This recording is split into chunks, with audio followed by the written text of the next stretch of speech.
At Thanksgiving dinner hosted by Hope Baltimore, participants gathered to celebrate and connect in a space centered around healing and support. The organization works to assist individuals returning home after incarceration through guidance and stability. One participant, Troy, says the program helped him move forward and rediscover hope. When I first came to Hope, I had no hope.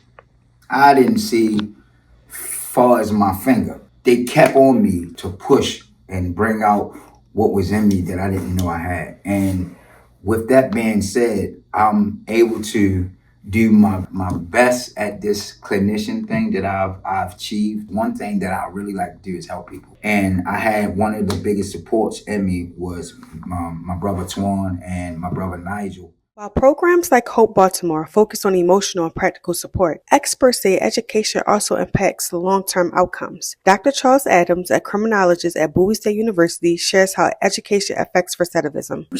I like to think that education is a tool to help an individual navigate post-release. And we do know that the more education you have, the less recidivism. It decreases recidivism. Hope Baltimore founder Antoine Qualls says successful reentry starts with consistency and structure. He explains how the program supports returning citizens in securing housing, employment, and long-term stability. Our success rate has been, in the last 6 years, we have serviced over 400 and something people. And out of that process of that number, that 75% of them received housing, 65% of them received employment. You have 2 that works in East Baltimore that leads the opioid prevention and the oversight on the way support and services are like admitted to people on the ground with them locks on and safety. And I always say, if we help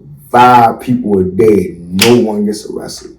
And then we can see them 6 months later and they doing something, or we can see them 9 months later and they doing something. We can see them working houses, and we have really changed the recidivism rate. According to Melanie Hopkins, a clinician and social worker with BCRI, successful reentry begins with changing how individuals view themselves. She says emotional support is critical as people work to rebuild their lives after incarceration. So a lot of people feel that they are their decisions, and these programs take them and actually let them know that they're just mistakes and they're not the mistakes that they make, and just give them better opportunities to better themselves. Just understanding that everything is a process. So just with reentry, like stated previously, it's all about learning after being in such a controlled environment. So going from having no distractions to so many more distractions. From college-based education inside prisons to expert analysts and hands-on reentry support, Baltimore's approach to reducing recidivism includes multiple systems working together. Goucher College, Bowie State University, and Hope Baltimore each contribute to a coordinated effect focused on long-term stability for returning citizens.